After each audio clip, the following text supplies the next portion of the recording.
गुरुर्ब्रह्मा गुरुर्विष्णु गुरुर्देवो महेश्वरः गुरुसाक्षात् परब्रह्मः तस्मै श्री गुरवे नमः। अखण्डमण्डलाकारम् व्याप्तं येन चराचरं यत्पदं दर्शितं येन तस्मै श्रीगुरवे नमः। आयातु वरदा देवी अक्षरे ब्रह्मवादिनी गायत्रीं छन्दसा माता ब्रह्मयोनिर्नमोऽस्तुते। ॐ भूर्भुवः स्वः तत्सवितुर्वरेण्यं भर्गो देवस्य धीमहि धियो यो नः प्रचोदयात्। ॐ भूर्भुवः स्वः तत्सवितुर्वरेण्यं भर्गो देवस्य धीमहि धियो यो नः प्रचोदयात्। ॐ भूर्भुवः स्वः तत्सवितुर्वरेण्यं भर्गो देवस्य धीमहि धियो यो नः प्रचोदयात्।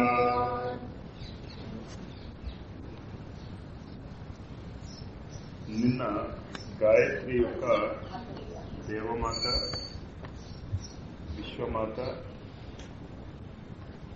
వేదమాత స్వరూపం తెలుసుకున్నాం మనం.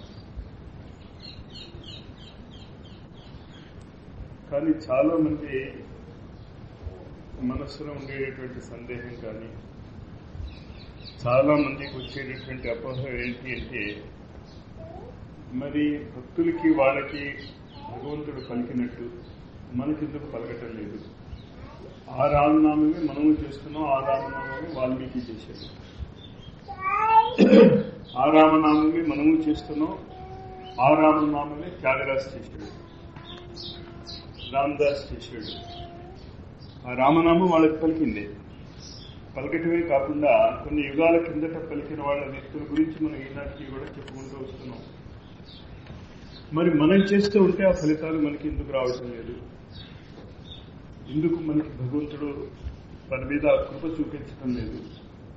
పతిత పావనుడు అంటాం, భక్తవత్సలుడు అంటాం, దయా సాగరుడు అంటాం. మనం ఇన్ని రకాలుగా భగవంతుడిని మనం పిలుస్తూ, నిజంగా మనకి బాధ ఉన్నప్పుడు పిలిచినప్పుడు ఆర్తితోనే పిలుస్తాం అతన్ని. చాలా దయతో, బాధతో, నువ్వు తప్ప నాకు ఇంకొక గతి లేదు అనే బాధతోనే పిలుస్తాం మనం కూడా భగవంతుడిని. కానీ పుస్తకాలలో చెప్పినట్టు కానీ, వేదాలలో చెప్పినట్టు కానీ, మహాత్ములు చెప్పినట్టు కానీ మనకి ఫలితాలు రావటం లేదు. దానికి కారణం ఏమిటి అంటే, చాలా సులభమైనటువంటి విషయాన్ని మనం చాలా కష్టతరం చేసుకోవటం. చాలా సులభం అసలు భగవంతుడి యొక్క అనుగ్రహం పొందడం. ఎందుకంటే ప్రకృతిలో ఉన్నటువంటి తమాషా చూడండి, మనకి ఏది చాలా ఎక్కువ అవసరమో అది అంత తక్కువ ధరకి లభిస్తుంది. మీకు గాలి పీల్చకుండా మనం ఒక నిమిషం కంటే ఎక్కువసేపు బతకలేము. గాలి మీద ప్రస్తుతానికి ట్యాక్స్ లేదు, కావలసినంత ఉంది. గాలి సమృద్ధిగా ఉంది. మనం ఎప్పుడు భయపడం లేదు, లేస్తే గాలి ఉంటుందో ఉండదు. మనం గాలి పీల్చుకోవడానికి ఎక్కడైనా ఎన్నోపట్టిలో తాళం వేసేసుకోవాలేమో గాలిని అని ఎప్పుడు అనుకోలేదు మనం. కానీ అది జీవించడానికి అసలు ముఖ్యమైనది గాలి. ఊపిరి, శ్వాస లేకపోతే మనం బతకలేము. కానీ దానికి మీరు ఇచ్చే ఖరీదు ఎంత? డబ్బు ఎంత ఇస్తున్నారు మీరు గాలికి? గాలి దేవుడికి కానీ, మిగతా వాళ్ళకి కానీ. గాలిని కూడా వాయుదేవుడు అని కదా పిలుస్తాం మనం. ఆ వాయువు అనేటటువంటి ఆ భగవత్ స్వరూపానికి మనం ఇచ్చేటటువంటి ట్యాక్స్ ఏం లేదు, ఫ్రీగానే దొరుకుతుంది. దాని తర్వాత మనకి చాలా అవసరమైనటువంటిది నీరు. కొన్ని చోట్ల హైదరాబాద్ అలాంటి ఊళ్ళలో తప్ప సాధారణంగా నది ఒడ్డున అక్కడ ఉన్నవాళ్ళ దాంట్లో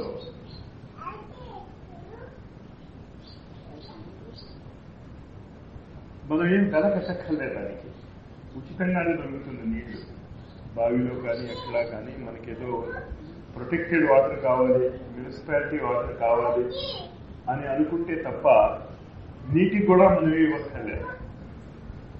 ఇంకా అక్కడి నుంచి మనం డబ్బులు కట్టడం మొదలెడతాం. ఎందుకు పనికిరాని బంగారం, ఎందుకు అవసరం లేని వజ్రాలు, వాటి ఖరీదు చూసుకుంటే లక్షలను కోట్లను ఉంటుంది. అంటే ప్రకృతిలో మనం నేర్చుకున్నది, ప్రకృతి మనకి చెప్పేటటువంటి పాఠాలు ఏమిటి అంటే, మీకు నిజంగా ఏది చాలా అవసరమో అది మీకు ఉచితంగానే లభిస్తుంది. మీరు దానికోసం ఏం ప్రయత్నించక్కర్లేదు. మీరు దానికి వెల కట్టడం ఎప్పుడైతే మొదలెడతారో అప్పుడు దాని విలువ తగ్గుతుంది. భగవంతుడి దృష్టిలో, ప్రకృతి దృష్టిలో మనం ఏదైతే చాలా ఖరీదైంది అనుకుంటాం, వజ్రం కానీ, బంగారం కానీ, వెండి కానీ, ఈ మిగతావన్నీ కూడా, ఇవంతా కూడా మట్టిలో పడి ఉంటాయి. ఈ వజ్రాలు మట్టిలోనే పడి ఉంటాయి, ఈ బంగారం మట్టిలోనే పడి ఉంటుంది కదా. అంచేత మనం ఏం చేద్దామంటే ఒకసారి కళ్ళు మూసుకుని యుగసంధి పురస్కరణ చేద్దాం.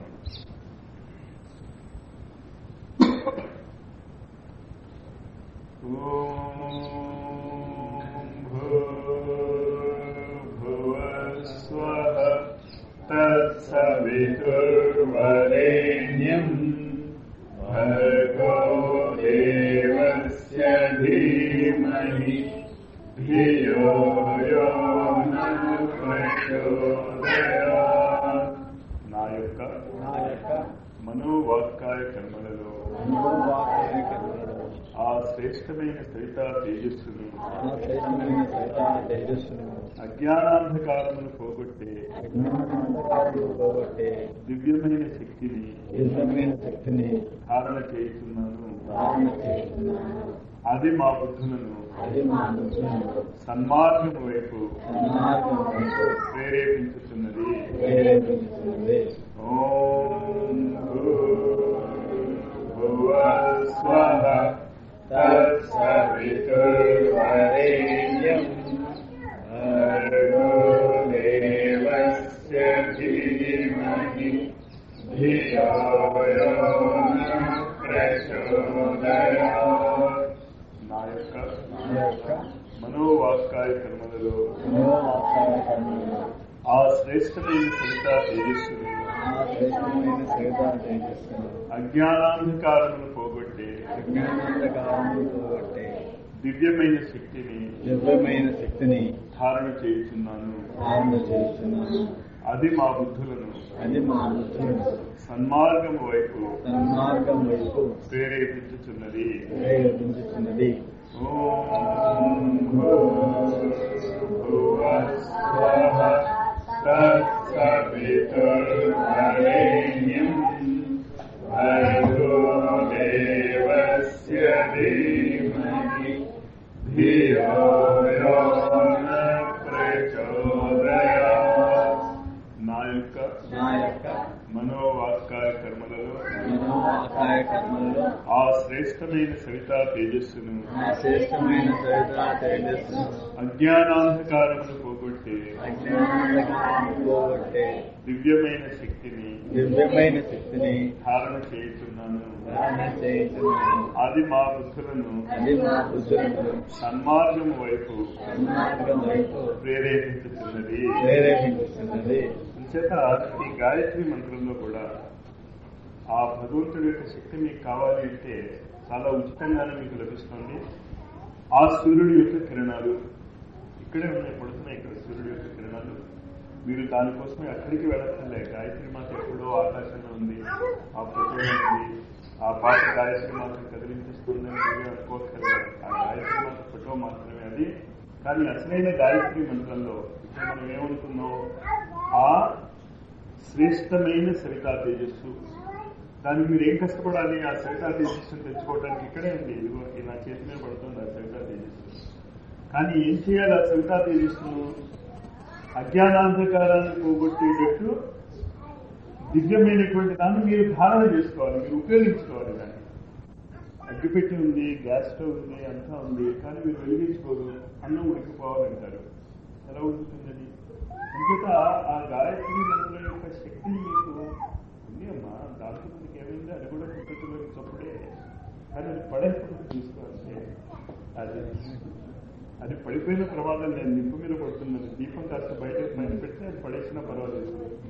ఫోటోలు లేదు కదా గాయత్రీదేవి, ఇక్కడుంది. ఇది ఈ సూర్యుడు యొక్క కిరణాలు మన మీద పడుతున్నాయే, అది గాయత్రి. అది అక్కడే ఉంది, అక్కడ ప్రభు బొమ్మ ఉందంటే. అంచేత అది మీరు అర్థం చేసుకున్నప్పుడు దాని మీద మీరు అంత కంగారు పడాలి. కంగారు పడాల్సిన అవసరం లేదు. మామూలు కాగితం ముక్క ఎంతో అంతే అది. కానీ ఈ సూర్యుడి యొక్క కిరణాలను మీరు ఎలా ధారణ చేసుకోవాలో అందులో రాసి ఉంది ఆ బొమ్మలు. పూర్వకాలంలో ఏంటంటే రాజులు దీపం కింద దీపం లోపల పెట్టేసి దేవుడి దగ్గర పెట్టేసి దేవుడి దగ్గర మీ ఇష్టం అదొకటి తీసి అవి ఇష్టం ఆమె చేయనివ్వండి సార్. పిల్లల గురించి ఎందుకు బాధపడతారు మీరు? కాలేజీలో మేము పాఠం చెప్తూ ఉంటాం, పక్క క్లాసులోనే. ఆ క్లాస్లో చెప్తున్నది ఇక్కడ వినిపిస్తూ ఉంటుంది, ఆ క్లాస్లో చెప్తున్నది ఇక్కడ వినిపిస్తూ ఉంటుంది. కానీ మేము అవదే అక్కడ పాఠాలు అక్కడ వింటూనే ఉంటారు, ఇక్కడ పాఠాలు ఇక్కడ వింటూనే ఉంటారు. మీరు అసలు మనసుకు వెళ్ళలేకండి. పెద్ద పాఠం మీరేదో అనుకుంటున్నారు, కానీ ఇంతకంటే పెద్ద పాఠం నేను నేర్చుకోలేదు. అసలు ప్రాక్టికల్ అది. పిల్లలు పక్షులు ఆరుస్తుంటే మీరు ఏం చేయగలుగుతున్నారు? ఆపండి. ఇదేదో క్వీక్ అంటున్నారు కదా, ఏం చేస్తాం? దాని మీద మనసు పెట్టండి అంతే. మీరు చెప్పేది అర్థం చేసుకోవడానికి ట్రై చేయండి.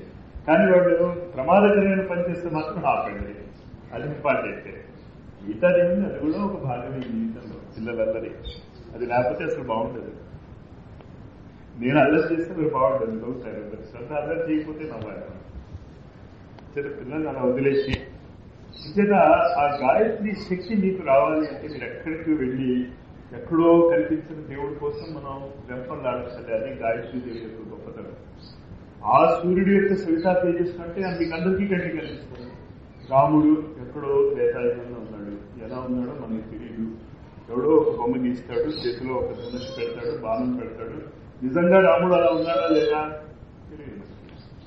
కృష్ణుడు అదే రాముడు బొమ్మకి చేతిలో మురళి పెట్టేసి తలలో ఒక నెవరిపించం పెట్టేస్తే కృష్ణుడిని మారిపోతాడు. కానీ గాయత్రి దానికోసం మీరు అలా ఊహించేయక్కర్లే, మీ కంటి ముందు కనిపిస్తాడు ఆ శక్తి. కానీ ఆ శక్తిని మీరు ఉపాసన చేయటంలే, మీరు ప్రార్థన చేయటంలే. మీ మనస్సులు ఎక్కడికో వెళ్ళిపోతున్నాయి. ఆ మనస్సుని ఏకాగ్రత చేసుకోగలిగితే, ఆ మనస్సుని చెప్పిన పాఠం మీద అర్థం చేసుకోగలిగితే అంచేత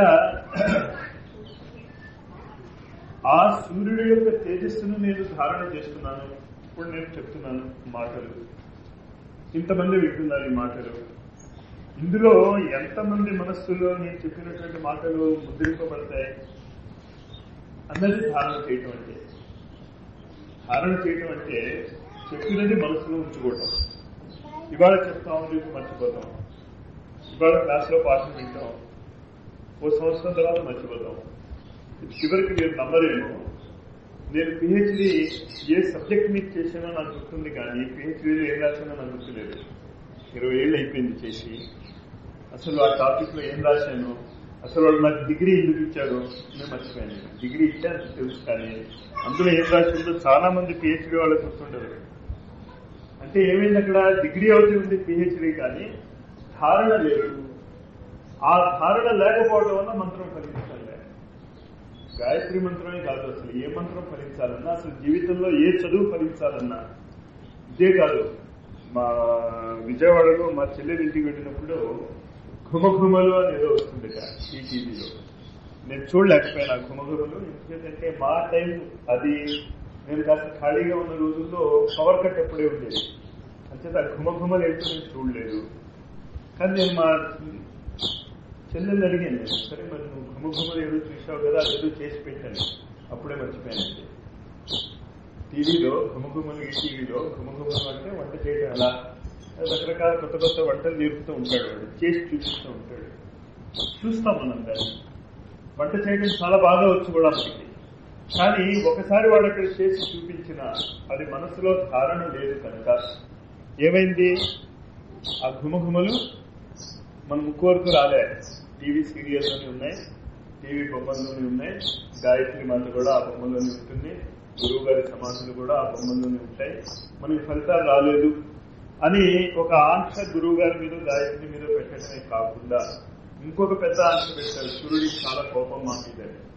గాయత్రీదేవికి కోపం వచ్చింది అంటే ఎవరికి కోపం వచ్చిందనమాట, గాయత్రీదేవి వెనకాల ఉన్నటువంటి శక్తి సూర్యుడే కదా, సవితా తేజస్సును. సవిత అంటే ఆ సూర్యుడే. మనం ఇక్కడేదో ఓం భూర్భువస్వ అనేసరికల్లా సూర్యుడికి కోపం వచ్చేసింది మా మీద, నాకు తలనొప్పి వచ్చింది, నాకు కాళ్ళు నొప్పి వచ్చింది, నాకు పట్టి నొప్పి వచ్చింది, లేకపోతే మా ఇంట్లో అలా అయింది ఇలా అయింది అంటే మనం అసలు ఏం మాట్లాడుతున్నామో మనకి తెలియక, ఏం మాట్లాడుతున్నాం, ఏ విధంగా మాట్లాడుతున్నాం, ఆ సూర్యుడు యొక్క సవితా తేజస్సుని ఎలా ధారణ చేయాలి అంటే ఆ మంత్రంలోనే చెప్పాడు ఎలా ధారణ చేయాలి. తత్ సవితుర్వరేణ్యం, ఆ శ్రేష్టమైనటువంటి సూర్యుడు. మామూలు సూర్యుడిని మనం పూజించడంలే. ఎలాంటి సూర్యుడిని పూజిస్తున్నాం మనం, చాలా శ్రేష్టమైనటువంటి సూర్యుడిని పూజిస్తున్నాం. మరి చాలా శ్రేష్టమైనటువంటి సూర్యుడిని పూజిస్తూ ఉంటే మీరు ఇలా ఎందుకున్నాను సార్ అన్నది ప్రశ్న చాలా మంది అడుగుతారు నన్ను. నిజమే, మీరు చెప్తున్నారు గాయత్రి మంత్రం చాలా గొప్పదే, ఋషులు చెప్పేది చాలా గొప్పదే, మేము ఒప్పేసుకుంటున్నాం, మేము కాదంటే లేదు గాయత్రి మంత్రం గొప్పది అని. మరి మేము ఇక్కడ కూర్చుని యుగసంధి పురస్కారం చేస్తున్నాం. మేము ఈ యుగసంధి పురస్కారం చేయడం వల్ల బ్రహ్మాస్త్రం అన్నారు, అదేదో అన్నారు, దివ్యాస్త్రం అన్నారు, ఆగ్నేయాస్త్రం అన్నారు నిన్న. కానీ చివరికి ఆగ్నేయాస్త్రాలు ఏంటో, ఈ బ్రహ్మాస్త్రాలు ఏంటో, ఈ గాయత్రి మంత్రం ఏంటో మాకేమీ అర్థం కావటం లేదు అన్నారు. కానీ నిత్య జీవితంలో దాన్ని మనం ఉపయోగించుకుంటున్నాం చాలా జాగ్రత్తగా. పిల్లవాడు దెబ్బలాడుకుంటాడు, చిన్నపిల్లలు బయట వీధిలో. ఏమంటాడు వాడు, మా నాన్నతో చెప్తానంటాడు, లేకపోతే మా అమ్మతో చెప్తానంటాడు. అంటే వాడి తాహతకు మించినటువంటి పరిస్థితి ఏదైనా వస్తే ఎక్కడికి వెళ్తున్నాడు వాడు, వాడి తల్లి దగ్గరికి కానీ వాడి తల్లి దగ్గరికి కానీ. వాళ్ళు ఎలాంటి వాళ్ళైనా కావచ్చు, వాళ్ళు ల్యాబొరేటరీ కావచ్చు, మామూలు ఉద్యోగస్తులే కావచ్చు, ప్రైమ్ మినిస్టర్ పిల్లలు కావచ్చు. కానీ అందరూ కామన్ గా చెప్పే పదం ఏంటి, మేము మా తల్లిదండ్రులతో చెప్తాం, నువ్వు నన్ను కొట్టావు కదా, నీ పని మా అమ్మతోనూ నాన్నతోనూ చెప్పి పట్టిస్తాను అంటాం. మనం ఏంటంటే మన ధైర్యం, మన తల్లిదండ్రులు ఎప్పుడు కూడా మన వైపునే కొలుగుతారు. మనం తప్పు చేసినా ఉప్పు చేసినా కూడా మనని బయట వాళ్ళు ఎవరైనా కొడితే మన్ని రక్షించేది మన తల్లిదండ్రులు ఖచ్చితంగా రక్షిస్తారు తప్ప మన్ని తిట్టరు అనే కదా ధైర్యం. మనం ఎంత అల్లరి చేసినా ఏం చేసినప్పుడు వాళ్ళు ఎందుకు అంత అల్లరి చేయగలుగుతున్నారు? ధైర్యం ఏంటి? మన ప్రేమ. మనం ఏమి చేసినా కూడా ఏమీ అనరు అంటలేదు కూడా, మనం అనొద్దనే కదా మనం చెప్పుకుంటున్నది. మనలాంటి మామూలు కోపతాపాలు ఉన్నటువంటి వ్యక్తే మన పిల్లల్ని ఏమి అన్నప్పుడు ఏమి చేసినా సకల జగత్తుకు, చరాచర జగత్తుకు తల్లి స్థానంలో ఉండే మాతృహృదయ స్థానంలో ఉన్నటువంటి శక్తి మీ మీద ఎలాంటి దృష్టితో చేస్తుందో మీరు ఊహించుకోగలిగితే మీలో ఉన్నటువంటి అనేక అనుమానాలు పోతాయి. మరి ఫలానా పుస్తకంలో అలా రాసి ఉంటే అంటే వాడికి అనుభవం లేదనమాట. మనం ఏం చేస్తాం? అనుభవంలో ఉన్నవాడు ఎవడు కూడా పిచ్చి పిచ్చి మాటలు రాయడు. దేవుడి కోపం వచ్చింది, దేవుడి కథ వస్తుంది, ఇలా వస్తుంది అని మాట ఎవడైనా రాస్తే వాడు ఎంత గొప్పవాడైనా కానీ దాని అర్థం ఏంటి అంటే వాడికి అనుభవం లేదు. అనుభవం లేని వాడి మాటలు పట్టించుకుంటే మనం ఏం చేస్తాం? రోజుకి 80,000 గాయత్రి మంత్రం చొప్పున తన జీవితంలో 600 కోట్ల గాయత్రి మంత్ర జపం చేసినటువంటి వ్యక్తి, ఆయన భార్య 600 కోట్ల గాయత్రి మంత్ర జపం చేసిన గురువు గారు మాతాజీ, వాళ్ళిద్దరూ వాళ్ళ జీవిత కాలంలో ఇద్దరు కలిపి 1200 కోట్ల గాయత్రి మంత్ర జపం చేశారు. చేసి వాళ్ళ అనుభవంతో చెప్తున్న మాటను మనం పట్టించుకోకుండా వీధిలో వెళ్తున్నవాడు ఎవడో అసలు గాయత్రి మంత్రం కూడా పూర్తిగా ఏంటో తెలియనటువంటి వ్యక్తి దాని గురించి ఏదో చెప్తే దాన్ని మనం పట్టించేసుకుని అమ్మో అంటే ఏమనుకోవాలి? మనం అనుభవజ్ఞుడు చెప్పిన మాట వినాలి, కానీ కాంపౌండర్ చెప్పిన మాట వింటాను అంటే ఇది ఒకటి గుర్తుంచుకోండి. అనుభవజ్ఞుడు చెప్పేటటువంటి మాట ఏంటి అంటే గాయత్రి మంత్రాన్ని మించి సులభంగా మీకు ఫలితాలు ఇచ్చేటటువంటి ఇంకో మంత్రం ఎందుకు లేదు అంటే ఒక్క గాయత్రి మంత్రం యొక్క దేవతే మీకు కంటి ముందు కనిపిస్తుంది, డైరెక్ట్ గా ఎదురుకుండా కనిపిస్తూ ఉంటుంది. మీకు ఇష్టం ఉన్నా లేకపోయినా ప్రతిరోజు మీరు కళ్ళు తెరిచి చూసేసరికల్లా ఎదురుకుండా కనిపించేది ఆ సూర్యుడే. మీకు ఇష్టం ఉన్నా లేకపోయినా సూర్యుడిని మీరు దేవుడు అని ఒప్పుకున్నా ఒప్పుకోకపోయినా మీకు తిండి పెట్టేది ఆ సూర్యుడే. ప్రపంచంలో ఉన్న వాళ్ళందరికీ కూడా, ప్రపంచంలో ప్రతి వాళ్ళకి ఆహారం కావాలి. ఆహారం కావాలి అంటే పంటలు పండాలి. పంటలు పండాలి అంటే శక్తి ఉండాలి, ఆ సూర్యుడు ఉండాలి. సూర్యుడు లేకుండా మీరు వండండి చూస్తాం, పంట పండించండి. చైనీయులు కానీ, కమ్యూనిస్టులు కానీ, క్యాపిటలిస్టులు కానీ, ఏ ఇష్టలు ఏమని తీసుకురండి. వాళ్ళు సిద్ధాంతాలు కాగితాల మీద రాసిస్తే రాసేయచ్చు, కానీ పంట పండాలి అంటే వాళ్ళకు కూడా ఎవరి సహాయం కావాలి? ఆ సూర్యుడి యొక్క సహాయమే కావాలి. ఒక చిన్న విత్తనం సూర్యుడి యొక్క సహాయంతో మహావృక్షంగా మారగలిగితే మీరు ఆ సూర్యుడి యొక్క సహాయంతో మహావృక్షంగా ఎందుకు మారలేరు అన్నది మీరు ప్రశ్నించుకోండి చాలా జాగ్రత్తగా. విత్తనం నాటే మనం ఎంతుంది? ఆ విత్తనం ఇంతుంది, చిన్న విత్తనం నాటుతాం మనం. ఆ చిన్న విత్తనం అటు నీరు, అటు సూర్యుడి యొక్క శక్తి, ఈ రెండేగా కలిసే. అక్కడ నీరు ఎక్కువైనా విత్తనం కుడిపోతుంది, ఎండ ఎక్కువైనా విత్తనం ఎండిపోతుంది, మొలకరించదు. కానీ ఈ రెండు సమపాళ్లలో కనుక మనం వేసుకోగలిగితే మనకు ఫలితాలు రాకపోవడానికి కారణం చెప్తున్నాను. భక్తి అనేటటువంటి నీరు, ఎలా ఉపాసన చేయాలో అనేటటువంటి జ్ఞానము, దాన్ని ప్రజ్ఞ అంటాం, దాన్ని సూర్యుడు యొక్క శక్తి అంటాం. భక్తి జ్ఞానము ఇవి రెండు సమానంగా లేకపోతే, భక్తి జ్ఞానం అనేసరికల్లా మీకు ఎలా అనిపిస్తుందంటే అబ్బో చాలా పెద్ద పెద్ద మాటలు మాట్లాడుతున్నామని. ఇంకా చిన్న విషయాల్లో మనం వంట దగ్గరికి వచ్చి చూద్దాం భక్తి జ్ఞానము అంటే ఏంటో. నిప్పు ఉంది అక్కడ, గ్యాస్ స్టవ్ వెలిగించారు, మీకు భయం భక్తి రెండు కలిసి వాడతాం మనం. మీరు నిప్పు అంటే భయం లేదు, చేయి పెడతారు, ఏమవుతుంది? మళ్ళీ చేయి పెట్టరు అక్కడ, అంతే కదా. అంచేత ఏం చేస్తాం మనం? చాలా భక్తిగా దాన్ని ఉపయోగించుకుంటాం, కానీ ఉపయోగించుకుంటాం, భక్తితో దండం పెట్టడం. ఏ అగ్నిదేవా నువ్వు చాలా గొప్పవాడేవట, నువ్వు వాళ్ళ ఇంట్లో వంట వండేవట, వాళ్ళ ఇంట్లో వంట వండేవట, అంచేత మా ఇంట్లో కూడా నువ్వే వంట వండే అని చెప్పి దండం పెట్టి కూర్చున్నాం అనుకోండి, ఏమవుతుంది? అంటే అగ్నిదేవుడు కాడు, వంట వండాలి మనం కదా. అంటే ఉత్తినే దండం పెడితే లాభం లేదు. అక్కడ దండంతో పాటు ఏం కావాలి మీకు? భక్తితో పాటు వంట ఎలా చేయాలో తెలియాలి. మొన్న లాస్ట్ సమ్మర్ లో అమలాపురం వెళ్ళాను నేను మా అన్నయ్య ఇంటికి. మా అన్నయ్య వదిన వాళ్ళు హరిద్వార్ వెళ్ళారు శాంతిపిండికి. పిల్లలు ఉన్నారు, వాళ్ళు 3 పిల్లలు, నేనున్నాం. ఇంకా నేను మైసూర్ పాక్ చేస్తానని కూర్చున్నాను. పుస్తకం తెచ్చాను, మారుతి చంద్రు వంటలు, పిండి వంటలు పుస్తకం కొన్నాను. 30 రూపాయల పుస్తకం ఉన్నారు, సరే కొనేయండి అన్నా. ఏంటి నాది? మా వదిన అన్న వచ్చేసరికి మైసూర్ పాక్ తయారు చేసి ఉంచాలని. చాలా సులభంగా అనిపించింది నాకు. ఏం చెప్పాడు అందులో? ఏముందో బాండీ పెట్టండి, బాండీలో నెయ్యి వేసేయండి, దాంట్లో ఇతర శనగపిండి వేసేసి కలిపేయండి, అయిపోయింది మైసూర్ పాక్ అని. ఇంతే కదా అనుకున్నాను నేను. పెట్టాను నేను. మాడి దొగ్గేయండి ఒకసారి, నెయ్యి అంతా వేసేయండి. ఏంటి లేదు అక్కడ, జ్ఞానం లేదు, అనుభవం లేదు, ఎలా చేయాలో కదా. సులభమే, తెలుసున్న వాళ్ళు ఎడల చేతులు చేసి అలా పారేస్తారు వాళ్ళు. అంచేత గాయత్రి మాత యొక్క శక్తి, గాయత్రి మంత్రం యొక్క శక్తి మీరు ఉపయోగించుకోవాలి అంటే ఇటు భక్తి, ఇటు జ్ఞానము. ఆ శక్తిని ఎలా ఉపయోగించుకోవాలో తెలియాలి మీకు. తర్వాత దాని మీద మీకు భక్తి ఉండాలి. భక్తి లేకపోతే అది పనిచేయదు అక్కడ. ఆ భక్తి అంటే ఉడికిపోక్కర్లే, మీరు దాన్ని చూసి దాన్ని ఎలా ఉపయోగించుకోవాలో మనకి తెలియాలి. అది మంత్రంలోనే చెప్పండి. ఏ గురువు వచ్చి మన దగ్గరికి చెప్పక్కర్లే. గాయత్రి మంత్రంలో ఉన్నటువంటి గొప్పతనం అది, ఇంకో గొప్పతనం ఎందుకు అందరూ చేయొచ్చు అని చెప్తామంటే, ఒకటి ఆ గాయత్రి మాత దేవుణ్ణి అందరూ సాక్షాత్కరింపజేయాలి. రాముడిని మీరు సాక్షాత్కరింపజేసుకోవాలి అంటే 6 లక్షల సార్లు మంత్ర జపం చేయాలి. జ్ఞాన మంత్రం, కృష్ణ మంత్రం మీరు సాక్షాత్కరింపజేసుకోవాలి అంటే ద్వాదశాక్షరి మంత్రం 12 లక్షల సార్లు జపం చేయాలి దాన్ని. అలాగే ప్రతి మంత్రానికి కూడా ఆ మంత్రం యొక్క దేవత మీ కట్టి ముందు ఉంచోవాలి అంటే మీరు చాలా జపాలు చేయాలి. కానీ గాయత్రి మంత్రాల దేవత సూర్యుడిని సాక్షాత్తు చూడాలి అంటే మీరు ఏం చేయాలి? కళ్ళు తెరిస్తే చాలు.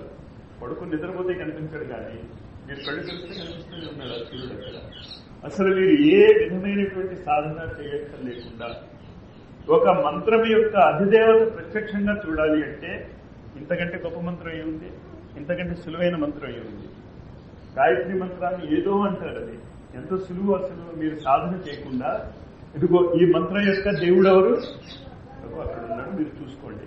డైరెక్ట్ ప్రత్యక్షం జరుగుతుంటే ఇంకా గాయత్రి సాధన చేసి మీరు ప్రత్యక్షం ఎవరిని చేసుకోవాలి? నాకు చేత కావడం లేదు, గాయత్రి మంత్రాన్ని నేను కళ్ళారా చూడాలి, గాయత్రి మంత్రాన్ని దేవతను నేను చూడాలి అంటే చూడండి, ఎదుర్కొంటూ ఉన్నాడు. మరి ఫలితాలేవి? దేవుడు కనిపించాడు నాకు. దేవుడు కనిపించినా నాకు ఫలితాలేవి? 2 కథలు గుర్తుంచుకోండి. ఈ 2 తప్పులు మనం చేస్తున్నాం. ఈ 2 తప్పులు మనం చేయకుండా ఉంటే ఈ రోజు ఈ క్షణం నుంచి గాయత్రి మంత్రం మీకు పలకటం మొదలెడుతుంది. MBBS లో జాయిన్ అవుతాడు కుర్రాడు, 5 ఏళ్లకి డాక్టర్ అవుతాడు, కరెక్టే. కానీ ఈ 5 ఏళ్లలో ప్రతిరోజు ఏమవుతాడు? వాడు డాక్టర్ దగ్గరికి వెళ్తూ ఉంటాడు. మొదటి రోజు 2-3 మందులు చదువుతాడు, ఇంకాస్త ముందు చదువుతాడు. అలా 5 ఏళ్ళు అయ్యేసరికల్లా ఏమవుతుంది? ఆ డాక్టరీ విద్య మొత్తం వాడికి వచ్చేస్తుంది కదా. అలాగే గాయత్రి మంత్రం యొక్క శక్తి మీకు తెలియాలి అంటే దాన్ని మెల్లిమెల్లిగా దగ్గరికి తెచ్చుకోవాలి. ఆ దగ్గరికి తెచ్చుకోవటం ఎలా, ఆ గాయత్రి మంత్ర శక్తిని మీరు ఉపయోగించుకోవటం ఎలా అనే దానికి ఆ గాయత్రి మంత్రంలోనే విధి విధానం ఉంది. ఇంకో తమాషా గాయత్రి మంత్రంలో మిగతా దానికి ఒక గురువు కావాలి, వాడు చెప్పాలి నువ్వు ఇలా చేయాలి అని. కానీ గాయత్రి మంత్రంలో అలా చెప్పాలి అని ఏమీ లేదు, మంత్రంలోనే చెప్పబడింది. మనకి సంస్కృతం రాక, కానీ ఒకప్పుడు సంస్కృతం అందరికీ వచ్చేది. గాయత్రి మంత్రము, వేదాలు, ఉపనిషత్తులు అవి రాసినప్పుడు అసలు మామూలు వాడుక భాష సంస్కృతం. అప్పుడు అంచేత వాళ్ళు సంస్కృతంలో రాశారు వాళ్ళు. అంచేత మనం ఏం చేస్తున్నాం? గాయత్రి మంత్రాన్ని సంస్కృతంలో పలుకుతున్నా దాని యొక్క అర్థాన్ని యుగసంధి పురస్కరణ అని చెప్పి తెలుగులో చెప్తున్నాం. ఋషులకు కనుక సంస్కృతం వచ్చి ఉండకపోతే తెలుగులో చెప్పి ఉండేవారు. రామకృష్ణ పరమహంస, నేను 2 కథలు చెప్పాలి, గుర్తుంచుకోండి ఉపాసనకి. దానికంటే ముందు ఇది అర్థం చేసుకోండి. అసలు గాయత్రి మంత్రాన్ని ఎందుకు మనం అర్థం చేసుకుని ఉపయోగించుకోలేకపోతున్నాం అంటే, వాటర్ లా ఉన్నాడు వాడు. మనకి తెలుగు తప్ప ఇంకేం రాదు. ఏం చేస్తాం? కూర్చొని వింటాం అంతే, తలపై చూస్తూ ఉంటాం. నిన్న అతను కనిపించలేదు, హిందీ సొత్తునే అంటున్నాను, అవసరం లేదు.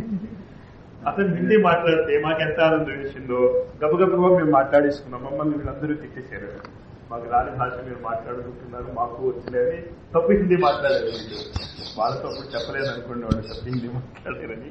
అంటే ఇక్కడ ఎందుకు చెప్తున్నా, భాష కనుక వస్తే మీకు చాలా మాట్లాడుకోవచ్చు. భాష రాకపోతే ఎంత విలువైన వస్తువు చెప్పినా కూడా మీరు దాన్ని ఉపయోగించుకోవాలనుకుంటున్నారు, అంతకంటే ఇంకేం లేదు. అంటే గాయత్రి మంత్రాన్ని మీరు ఉపయోగించుకోలేకపోవడానికి కారణం ఏంటి అంటే, ఈ 2 విషయాలు మీకు తెలియటం లేదు. గాయత్రి మంత్రం అందరూ చేయొచ్చు అని ఎందుకు చెప్తున్నామంటే, ఏ మంత్రాన్ని సాధించుకుని మంత్రాది దేవతను మీరు ప్రత్యక్షం చేసుకోగలరో అప్పుడే మంత్రం ఫలిస్తుంది. అవునా? రామమంత్రం ఫలించాలి అంటే ఎవడు సాక్షాత్కరించాలి? రాముడు సాక్షాత్కరించాలి. కాళికాదేవి సాక్షాత్కరించింది రామకృష్ణ పరమహంసకి, కాళికాదేవి ఆయనకి పలికింది.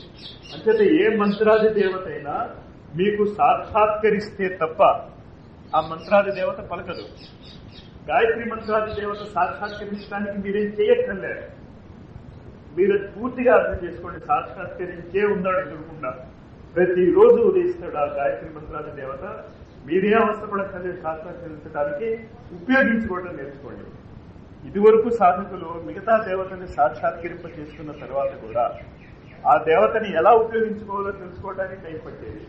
మీరు గాయత్రి మంత్రంలో ఆ దేవత సాక్షాత్కరించాడు, ఎలా ఉపయోగించుకోవాలి, దానికి మళ్ళా ఏం చేయాలి? ఒక గురువు వచ్చి చెప్పాల్సి వచ్చేది, ఇలా చేసుకో, అలా చేసుకో. వివేకానంద నెత్తి మీద రామకృష్ణ పరమహంస కాలు పెట్టేవాడు. శబరియా బాబా అని చాలా గొప్ప బాబా. కాశీలో ఉన్నప్పుడు నేను 6 నెలలు ఆయనతో ఉండే అదృష్టం ఉంది. ఆయన అంత గొప్పవాడు అనుకో నాకు తెలీదు. ఆయన ఎప్పుడు కూడా నీళ్ళల్లోనే ఉండేవాడు, నీళ్ళ బయటకు వచ్చేవాడు కాదు. ఇప్పుడు కూడా ఆయన ఎప్పుడున్నా కూడా నీటి పైన ఒక పొడవ కానీ లేకపోతే నీటి పైన 4 కొంగలు వేసి ఆ కొంగల మీద కాస్త మంచల్లా కట్టుకుని ఉండేవాడు. ఆయన ఎంత గొప్పవాడు అంటే, రాజీవ్ గాంధీ లాంటి ప్రైమ్ మినిస్టర్ ఆయన దగ్గరికి వెళ్తే ఎడంకాలు ఆయన తల మీద పెట్టాడు, కాలుతో ఆశీర్వదిస్తాడు ఆయన. అంత గొప్ప వ్యక్తి ఆయన. ఆ దేవరియా బాబా గాయత్రి మంత్రం గురించి చెప్తూ, అసలు గాయత్రి మంత్రాన్ని ఉపయోగించుకోవడం చేత కాకపోవడమే భారతదేశం యొక్క దురదృష్టం అన్నాడు. ఏంటి, ఎలా ఉపయోగించుకోవాలి గాయత్రి మంత్రాన్ని తెలుగులో చెప్పాము ఇక్కడ. ఆ చెప్పే ముందు 2 కథలు గుర్తుంచుకోండి, తర్వాత గాయత్రి మంత్రాన్ని ఎలా ఉపయోగించుకోవాలో చెప్తాను. ఈ 2 కథలు మీరు చాలాసార్లు వింటారు. అసలు ఇది చెప్పని ఊరుండదు. నేను ఎక్కడికి వెళ్ళినా ఈ 2 కథలు చెప్తూ ఉంటాను నేను. ఒక కథ ఏంటి అంటే, 2 స్నేహితులు విష్ణుమూర్తి గురించి తపస్సు చేశారు. ఒకరి దగ్గర ప్రత్యక్షం అయ్యాడు విష్ణుమూర్తి. నీకేం వరం కావాలో కోరుకో అన్నాడు. వాడేమడిగాడు అంటే, నాకు అక్కడ స్నేహితుడు ఉన్నాడు కదా, ఆ స్నేహితుడు ఏం అడిగితే దానికి రెట్టింపు నాకు ఇచ్చేయండి అన్నాడు. ఎక్కువ ఎక్కలేదు, ఎక్కిచ్చేయలేదు. సరే విష్ణుమూర్తి ఆయన దగ్గరికి వెళ్ళాడు. వెళ్ళి వరం కోరుకో అంటే అతను అడగబోయాడు. ఏదో ఒక నిమిషం ఆగు, నీకు అక్కడ ఎదురకుండా స్నేహితుడు ఉన్నాడు చూసావా. అతను అన్నాడు, నువ్వేం అడిగితే దానికి రెట్టింపు నీ స్నేహితుడికి వెళ్ళిపోతుంది, జాగ్రత్త అన్నాడు. అంటే ఇప్పుడు 5 కోట్లు అడిగితే ఆ స్నేహితుడికి 10 కోట్లు వస్తాయి. ఇతను 20 కోట్లు అడుగుతుంటే ఆ స్నేహితుడు 40 కోట్లు వస్తాయి. వస్తే ఏమయ్యేది, ఇద్దరు పంచుకుంటే 30 కోట్లు వస్తాయి కదా. అదే అతని బుద్ధికి రాలే. ఏమడిగాడో తెలుసా మీకు, నాకు కన్ను పోవాలన్నాడు. ఎందుకు, నాకు కన్ను పోతే నాకు కనిపిస్తుంది ప్రపంచం, వాడికి 2 కళ్ళు పోతాయి. ఇది ఒక కథ. మనం అడిగేటప్పుడు భగవంతుడిని ఏం అడగాలో తెలియక వచ్చేటటువంటి గొడవ. నాకు ఒక కన్ను పోవాలి అనుకోవటం మొదలు వాడు 50 కోట్లు అడుగుంటే ఏమై ఉండేది, వీడికి 50 కోట్లు వచ్చి ఉండేవి, వాడి స్నేహితుడికి 100 కోట్లు వచ్చి ఉండేవి, అంతే కదా. మహా అవుతే వాడిద్దరు బేరం అడుగుని కాంట్రాక్ట్ చేసుకుని ఉంటే పొందినే మన ఇద్దరు ఈక్వల్ గా షేర్ చేసుకున్నాం అనుకుంటే సరిపోయేది. సహకారం, పరస్పరం ఒకళ్ళనొక్కడి మీద ఆధారపడి కలిసిమెలిసి ఉండలేకపోవటమే ఈనాడు మన దురదృష్టం. మనగోడు కొడుకు హైదరాబాద్ నుంచి వచ్చాడు, సీఏ చదువుతున్నాడు కదా. రామకృష్ణ పాపం చాలా బాగా చదువుతాడు ఈ అబ్బాయి. 6 మార్కులతో పోయింది సీఏ అన్నాడు.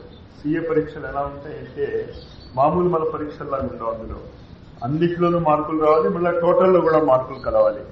6 మార్కులతో పోయింది, అన్నిట్లోనూ పాస్ అయిన వాడు. అయ్యో పాపం అన్నాడు. ఏం పర్వాలేదు అన్నాడు.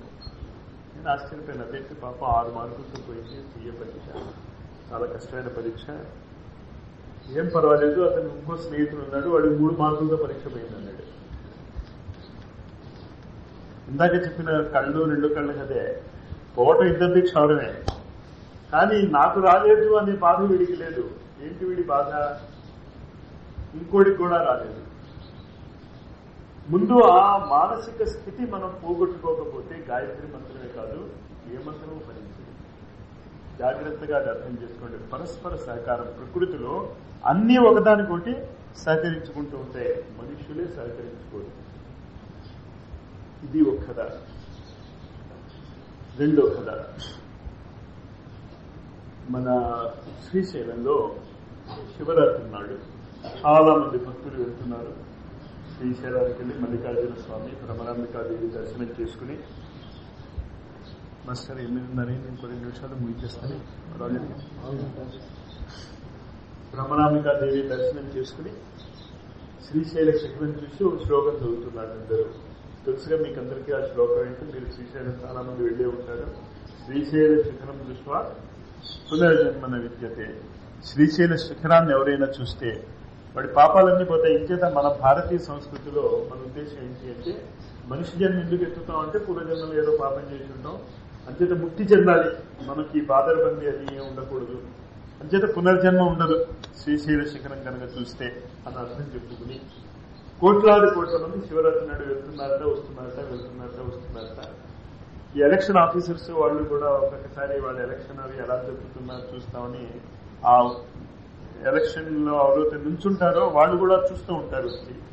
అలాగే శివపార్వతులకు కూడా కైలాసం వదిలి మా భక్తులందరూ ఎలా తిరుగుతున్నారో కొండపైన చూద్దాం అని ముచ్చటేసిందిట.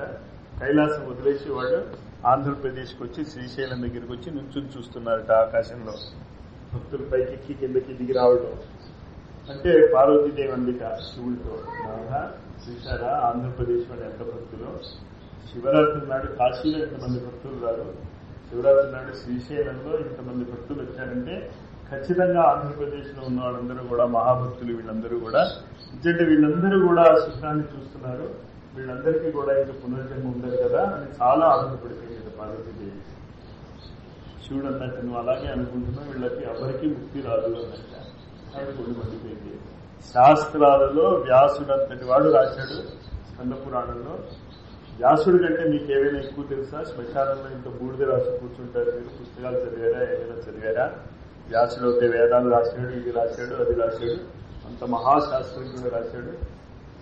శ్రీశైల శిఖరాన్ని చూస్తే పునర్జన్మ ఉండదని అంటే సరే చూద్దాం ఎందుకున్నదో ఎలా ఉండదో అని చెప్పి ఏం చేసేట, ఒక ముసలి దంపతులు వేషం వేసుకున్నారు, ఒక ఊబి తయారు చేసేట అక్కడ శ్రీశైలం కొండ కిందన. తన ఆ ఊపిలో కూరుకుపోతున్నట్టు ఉన్నాడు. శివుడు అలా మునిగిపోయి మెడ వరకు వచ్చింది ఊపి. పార్వతీదేవేమో ఒక భారీగా అక్కడ పక్కన నుంచుని వెళ్తూ పోతున్న వాళ్ళందరినీ కూడా అడుగుతుంది, నా మొగుడిని రక్షించండి, మునిగిపోతున్నాడు, అందులో ఊపిలో కూరుకుపోతున్నాడు. సరే దానికి ఉందమ్మా, తప్పనిసరిగా రక్షిస్తామని అందరూ ఇలా చెయ్యి అందించబోతుంటే ఆగేదన్నమాట.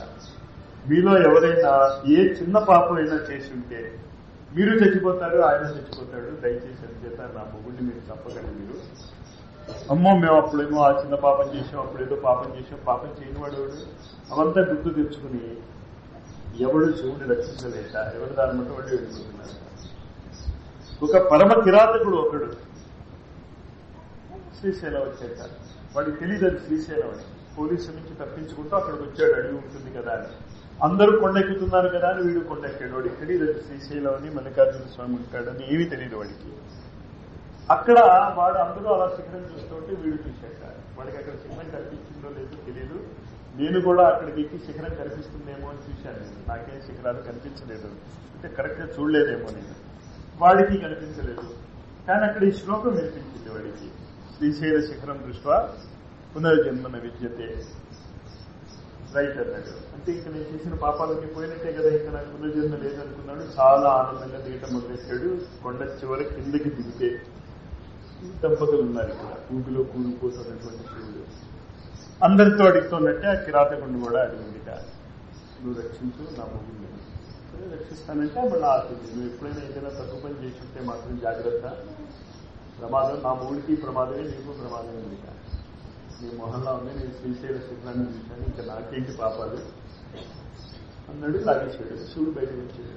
నమ్మకం లే మాటల మీద. కొన్ని కోట్ల మంది శ్రీశైల శిఖరాన్ని చూసి కింద దిగి వస్తూ ఉంటే వాళ్ళకి ఆ నమ్మకం లేదు, అసలు శ్రద్ధ లేదు. అందుకే శ్రద్ధ అసలు ఆలోచించింది. మీకు ఎంత శ్రద్ధ ఉందో తెలుసుకోవాలని. మీరు వింటున్నారా, లేకపోతే శ్రద్ధ ఉందా లేదా అని. ఎక్కడా నమ్మకం లేదు ఎవరికి. అందరూ శ్రీశైలం వెళ్తారు, వచ్చేస్తున్నారు, శ్రీశైలం వెళ్తారు, వస్తున్నారు. మీకు నమ్మకం ఉందా? శ్రీశైల శిఖరం చూశాను నేను, నాకు ఇంకా పాపాలు పోయాయని నమ్మకం ఉంటే పోతాయి. మీకు ఆ నమ్మకం ఏంటి అంటే గుడ్డిగా నమ్మమంటారా? గాయత్రి మంత్రంలో వాడు గుడ్డిగా నమ్మమంటలే. ఏమని చెప్తున్నాడు అక్కడ? యువసన్ని పురుషుడు భర్గో దేవస్య ధీమహి సంస్కృతంలో చెప్పాడు. తెలుగులో చెప్పాలంటే నా అజ్ఞానాంధకారాన్ని పోగొట్టి ఆ దివ్యమైనటువంటి శక్తిని నేను ధారణ చేసుకున్నాను. మీరు అలా ప్రవర్తించండి. అలాగా మీరు అలా ప్రవర్తించకుండా, మీరే ఆ సూర్యుడి వల్ల మీరు ప్రవర్తించకుండా మీరు మళ్ళా మామూలు మనుషుల్లాగే ప్రవర్తిస్తే వాల్మీకి రామమంత్రం తీసుకున్నాను నారదుడి దగ్గర నుంచి. తీసుకున్న తర్వాత ఆ క్షణం నుంచి మళ్ళా ఆ తప్పులేమీ చేయలేదు ఆయన. రామమంత్రం తీసుకున్నటువంటి వ్యక్తి ఎంత దీక్షగా జీవించాలో, ఎంత జాగ్రత్తగా జీవించాలో అంత జాగ్రత్తగానే జీవించాలి. మన జీవితంలో మార్పులు ఏమీ చేసుకోకుండా మన జీవితాలు మాత్రం మామూలుగానే ఉంటూ ఉండాలి. అక్కడ మాత్రం ఆ శక్తి వచ్చేయాలి అంటే ఎలా వస్తుంది? కాదు. అంచేత ఏమని చెప్తున్నాం అక్కడ? నా అజ్ఞానాన్ని పోగొట్టుకుని ఆ దివ్యమైనటువంటి శక్తిని ధారణ చేయాలి. చెప్పడం చాలా సులభమే, కానీ అలా ఉండగలగటం చాలా కష్టం. సిగరెట్ తాగకూడదు, సిగరెట్ తాగితే ఆరోగ్యం చెడిపోతుంది అని ఒక కంకాళం బొమ్మ వేసి టీవీలో చూపిస్తూ ఉంటాడు, చూసి ఉంటారు మీరు. కానీ బయట ఎన్ని సిగరెట్ ప్యాకెట్లు అమ్ముడవుతున్నాయని మీరు చూస్తున్నారు కదా. అంటే మనం ఎంత ధైర్యవంతులో తెలుస్తుంది. అది వేరే విషయం, ధైర్యం కాదు కదా ఇక్కడ కావాల్సింది. అది తప్పు అని తెలిసినా కూడా, చెయ్యకూడదు అని తెలిసినా కూడా మనం తప్పు చేసేస్తూ ఉంటాం. అక్కడ కూడా గాయత్రి మంత్రం మిమ్మల్ని ఆలోచించింది, మీరేమీ చేయకండి, మీకు చేయలేదని మాకు తెలుసు, ఋషులు చెప్పేదని. అంటే నేనేం చేశాను? మా బుద్ధులను సన్మార్గం వైపు ప్రేరేపించుగాక. మేము మాకు చేత కాదు, ఆ బాధ్యత కూడా నువ్వే తీసుకో. అంత గొప్ప మంత్రం అది. అందులో మీరు చేయాల్సిందేమీ లేదు. చేసేదంతా కూడా ఎవరు చేస్తారు? ఆ శక్తి చేస్తుంది. కానీ చేయనివారుగా నేను మారను అని కంకణం కట్టుకుంటే ఇంకా ఆ శక్తి మాత్రం ఏం చేస్తుంది? ఏ శక్తి అయినా ఎవడైనా ఏమీ చేయలేడు.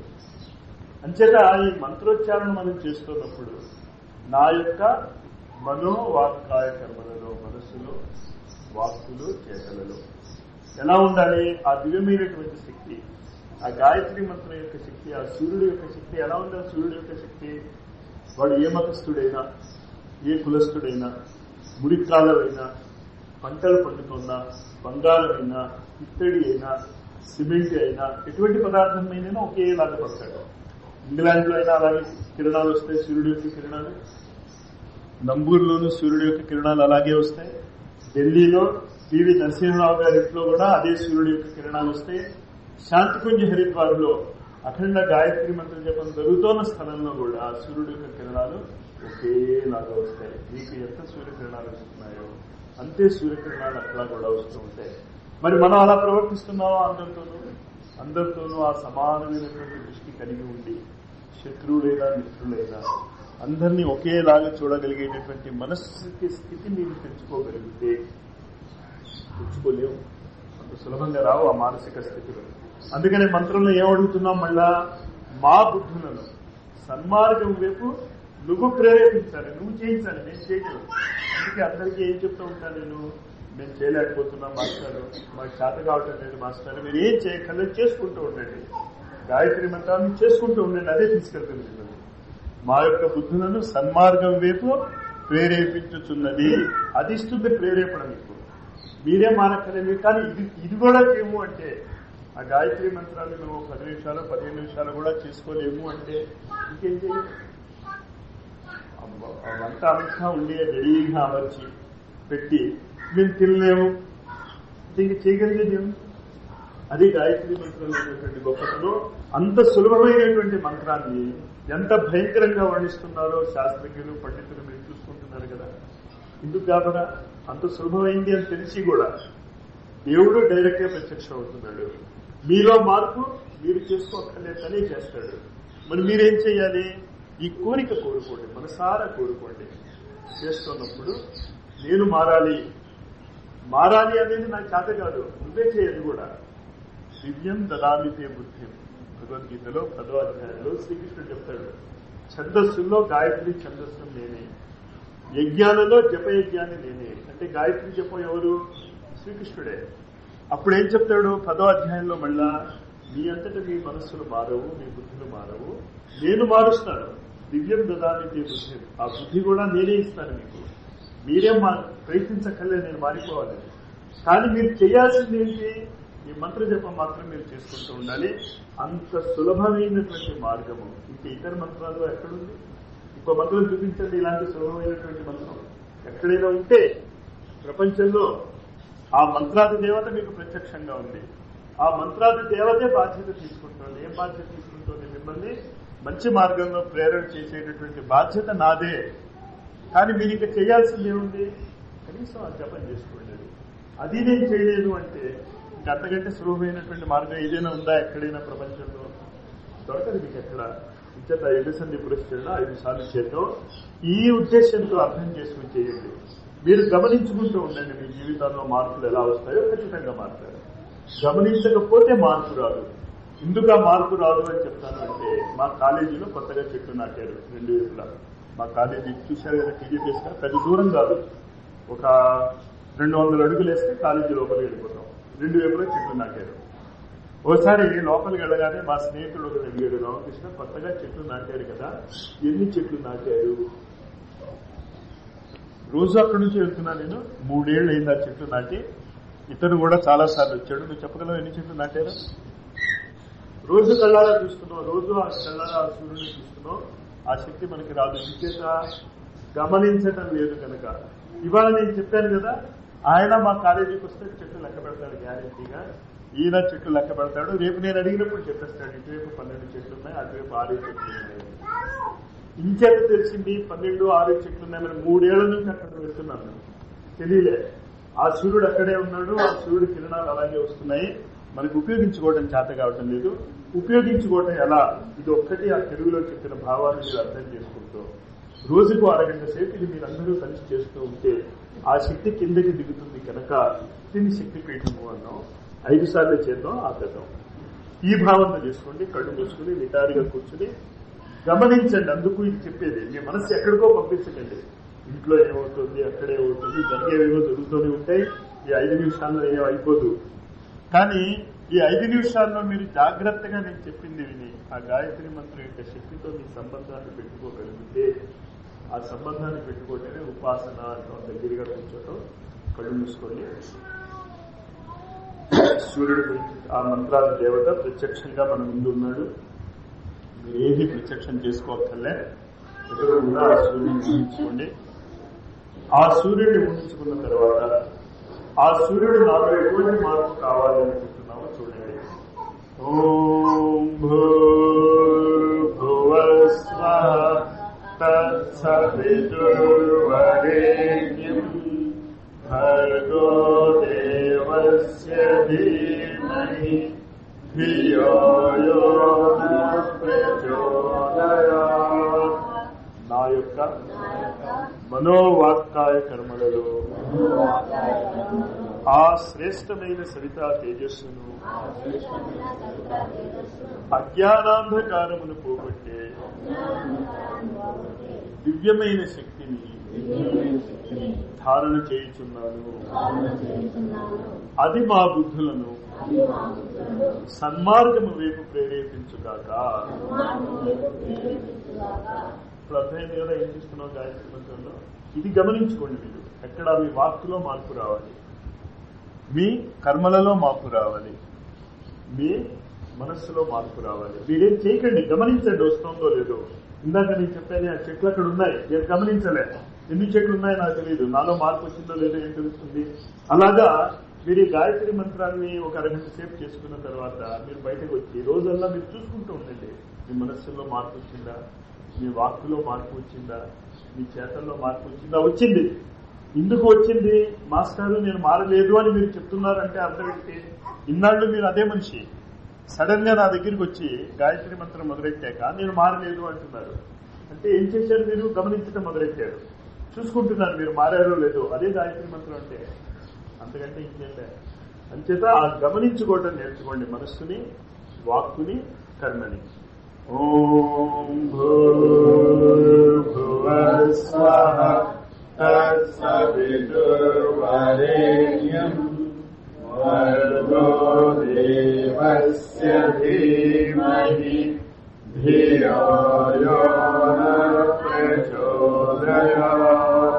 నా యొక్క మనోవాక్కాయ కర్మలలో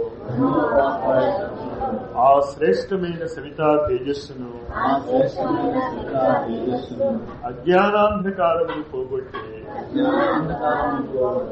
దివ్యమైన శక్తిని ధారణ చేయుచున్నాను. అది మా బుద్ధులను సన్మార్గము వైపు ప్రేరేపించుచున్నది. ఓం భూర్భువస్వః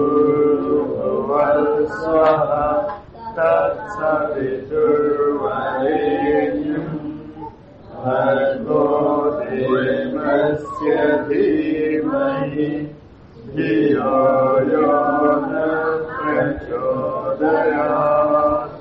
నా యొక్క మనోవాక్కాయ కర్మలలో ఆ శ్రేష్టమైన సవితా తేజస్సును, అజ్ఞానాంధకారమును పోగొట్టే దివ్యమైన శక్తిని ధారణ చేయుచున్నాను. అది మా బుద్ధులను సన్మార్గము వైపు ప్రేరేపించుచున్నది.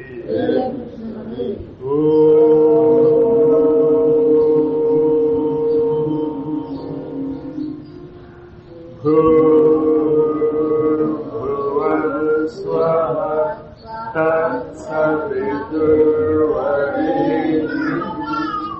భర్గో దేవస్య ధీమహి ధియో యో న ప్రచోదయాత్. నా యొక్క మనోవాక్కాయ కర్మలలో ఆ శ్రేష్టమైన సవితా తేజస్సును, అజ్ఞానాంధకారమును పోగొట్టే దివ్యమైన శక్తిని ధారణ చేయుచున్నాను. అది మా బుద్ధులను సన్మార్గము వైపు ప్రేరేపించుచున్నది.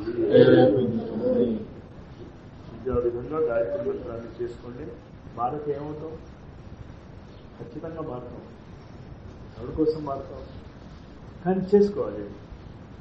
చేసుకోకుండా మారదు. ఒక్కసారి మీ ప్రెషర్ కుక్కర్లో బంగాళాదుంపలు పెడతారు, కొన్ని ఉడకం. అప్పుడు మళ్ళీ ఏం చేస్తాం మనం? ఆ ఉడకని ముక్కల్ని ప్రెషర్ కుక్కర్లో మళ్ళీ పెడతాం. అలాగే ఒకసారి తొందరగా మార్పు రావచ్చు, ఒకసారి ఆలస్యంగా మార్పు రావచ్చు, కానీ మార్పు ఖచ్చితంగా వస్తుంది. ఇంచేత భగవత్ శక్తి ముందు మానవ శక్తి ఎందుకు పనికిరాదు? ఆ భగవత్ శక్తిని మీరు అడుగుతున్నారు, నన్ను ప్రేరేపించు, మంచి మార్గంగా పెట్టు అని. మార్చక ఏం చేస్తాడు? పాపం వినకుండా ఉండటానిక రోజు ఉదయిస్తున్నాడు. ఆయన ఎక్కడ తప్పించుకుంటాడు? ప్రత్యక్షం అయ్యే ఉన్నాడు. ఇంచేత ఇంత గొప్ప అవకాశాలు, ఇంత గొప్ప మంత్రాన్ని మీ దగ్గరికి వచ్చి అందించబడుతున్నప్పుడు దాన్ని మిస్ చేసుకోవాలి. ప్రతిరోజు 6 గంటల సేపు పక్కన మాకు టైం లేదు అంటే నేను ఒకటే అడుగుతాను, మీకు 3 గంటలు తెలుగు సినిమా చూడటానికి టైం ఉన్నప్పుడు 6 గంటల సేపు ఈ మహామంత్రాన్ని తీసుకోవడానికి టైం లేదు అంటే నేను చెప్పగలిగేది ఇంకేం లేదంటే, ప్రతిరోజు ఈ టీవీలో 9 గంటలకి మీరేం గాబరా పడకండి, అది నేను చూస్తాను కనుక నాకు తెలుస్తుంది. అంచేత సినిమాలు చూడద్దంటే నేను దాంతో పాటు ఇది కూడా చేసుకోండి. ఒక 6 గంటల సేపు నాకు టైం లేదు అంటారు, నేను మంచి మార్గంలో వెళ్ళాలి, నేను భగవంతుడి దగ్గరికి వెళ్ళాలి అంటానికి నాకు టైం లేదు అంటే చాలా ఇబ్బంది పడాల్సి వస్తుంది. నేను ఎందుకు లేదు అంటే ప్రతి దానికి టైం ఉన్నప్పుడు దీనికి టైం లేదు అనేటటువంటిది కేవలం మన బద్ధకం. ఆ బద్ధకాన్ని ఈనాటి నుంచేగా వదిలించాలి. కలిసి చేయగలిగినప్పుడు చాలా మంచిది. ఇంతమంది శక్తులు ఒకే చోట చేరుతాయి. కలిసి చేస్తే వచ్చేటటువంటి లాభం ఏంటి అంటే, అక్కడ కొవ్వొత్తి ఉంటుంది, ఇక్కడ కొవ్వొత్తి ఉంటుంది, వీడి కొవ్వొత్తి వీడిది, వాడి కొవ్వొత్తి వాడిది. 2 కొవ్వొత్తులు తెచ్చి ఇక్కడ పెట్టాం. ఆ 2 కొవ్వొత్తులు వెలుగు ఇద్దరికి వస్తుంది. వీడి కొవ్వొత్తి వెలుగు వీడికి రావటం, వీడి కొవ్వొత్తి వెలుగు వీడికి రావటం ఉంటుంది కదా, ఇద్దరికి వస్తున్నారు వెలుగు. అలాగే 10 మంది 10 కొవ్వొత్తులు ఇక్కడ తెచ్చి పెడితే ఒక్కొక్కళ్ళు ఒక్కొక్క కొవ్వొత్తి తెచ్చి పెట్టినప్పటికీ కూడా వెలుగుతున్న కొవ్వొత్తి, మళ్ళీ వెలగని కొవ్వొత్తి తెచ్చి పెడితే వెలుగు రాదు. అంచేత వెలుగుతున్నటువంటి కొవ్వొత్తి వెలగటువంటి నా ఉద్దేశం ఏంటంటే మంత్రం చేయాలి అనే కోరికున్న వ్యక్తులని ఆ 10 కొవ్వొత్తులు తెచ్చి ఇక్కడ పెడితే 10 మందికి కూడా 10 కొవ్వొత్తులు వెలుగు వస్తుంది. కనుక కలిసి చేసుకోండి అనేది. కలిసి చేసుకోవటం ఇంకో లాభం కూడా ఉంది. ఇలాంటి వాతావరణంలో ఎవరింట్లో వాళ్ళు చేసుకోవాలి అంటే ఏదో చిన్న చిన్న అడ్డంకులు ఖచ్చితంగా వస్తాయి ఆ టైం అప్పుడే. కానీ అందరం ఓ చోట కలిసి చేస్తున్నప్పుడు ఆ ఇంట్లో అడ్డంకులు వచ్చినా కూడా మనం పట్టించుకోం.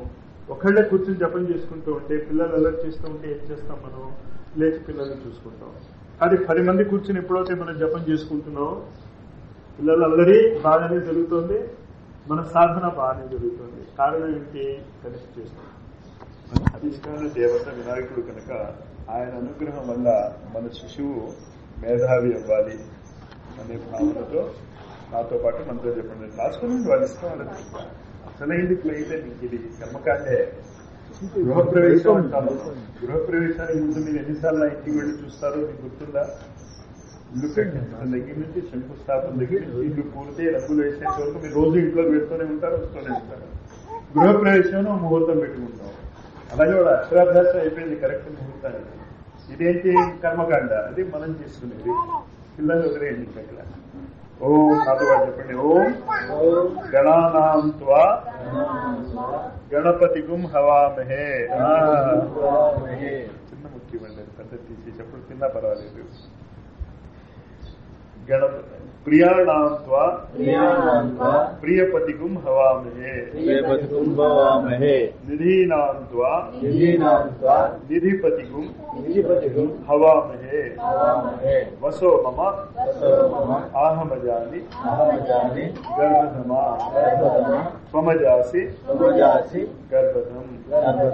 ఓం గం గణపతే నమః. గం గణపతే నమః. తల్లిదండ్రులు మనస్సులో వినాయకుడిని పూజించి మా శిశువుకి తన విద్యాభ్యాసంలో ఏ విధమైనటువంటి అవరోధాలు రాకుండా చూడు తండ్రి అని ప్రార్థన చేసి అక్షింతలు మెడిటేషన్ ఇస్తారు. ప్లేట్లో వేసిస్తే మంచిది. అస్తమానం లేచి వెళ్తారు.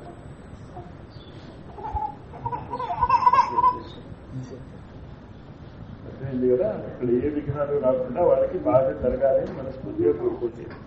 దాని తర్వాత సరస్వతీదేవి పూజ, మళ్ళా అక్షింతలు ఇవ్వండి. పావకానః సరస్వతి వాజేభిర్ వాజినీవతి యజ్ఞం విష్ణు ధియావసు ఓం సరస్వత్యై నమః ఆవాహయామి స్థాపయామి ధ్యాయామి. మూసుకుని సరస్వతీదేవి, ఆ వీణాపాణి సరస్వతీదేవిని ఊహించుకుని నా శిశువుకి ధారణా శక్తి, అభిరుచి, విద్య మీద అభిరుచి చాలా పెరగాలి అని కోరుకుంటే అప్పుడే తీసుకున్నాను. దీపయజ్ఞం అనేటటువంటి ప్రక్రియ చేసుకుంటాం మనం. 5 ఆహుతులు వేస్తాం మనం. ఇక్కడ దీపంలో అక్కడ వెలుగుతుంది కదా, ఇక్కడ ఉంచలేమన్నా వెళ్ళేస్తే కష్టం. ఆ యజ్ఞం చేద్దాం మనం. యజ్ఞం చేయడం అంటే ఇలాగ చెప్పాను కదా, మనకి నీరు, జలము, అగ్ని వీటిని ఉపయోగించుకోవడం. ఇంచేత కళ్ళు మూసుకుని ముందుగా చెప్పిన సవితా దేవతని, ఆ గాయత్రి మంత్రాది దేవతని మా శిశువుకి మంచి విద్యాబుద్ధులు ఈ స్వామి అనే ప్రార్థనతో 5 ఆహుతులు వేద్దాం. ఓం భూర్భువః స్వః తత్సవితుర్వరేణ్యం భర్గో దేవస్య ధీమహి ధియో యో నః ప్రచోదయాత్. స్వాహా ఇదం గాయత్రీ నమః. ఓం భూర్భువః స్వః తత్సవితుర్వరేణ్యం భర్గో దేవస్య ధీమహి ధియో యో నః ప్రచోదయాత్. స్వాహా ఇదం గాయత్రీ నమః. ఓం భూర్భువః స్వః తత్సవితుర్వరేణ్యం భర్గో దేవస్య ధీమహి ధియో యో నః ప్రచోదయాత్. స్వాహా ఇదం గాయత్రీ నమః. ఓం భూర్భువః స్వః తత్సవితుర్వరేణ్యం భర్గో దేవస్య ధీమహి ధియో యో నః ప్రచోదయాత్. స్వాహా ఇదం గాయత్రీ నమః.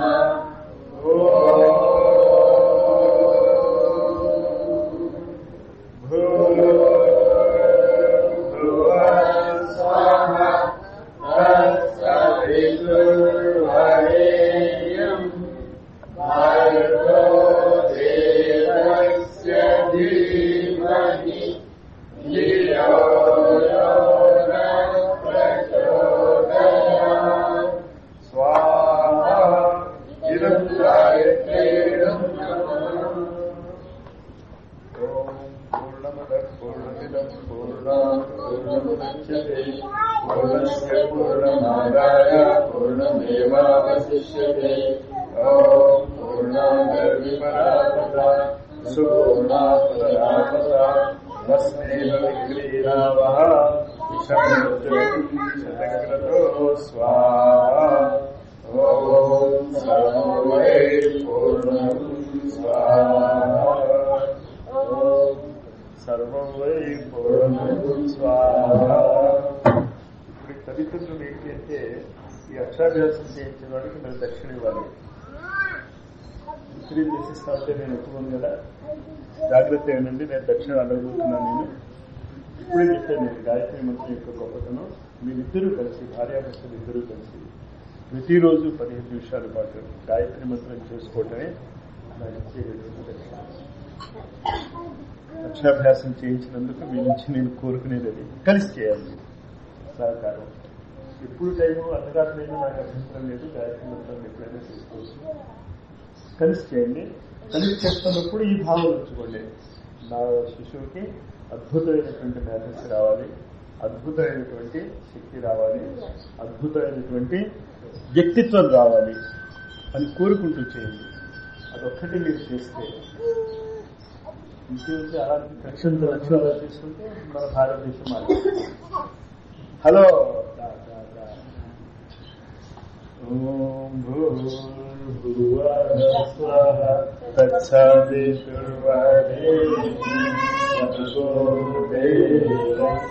ధీమహి ధియో యో నః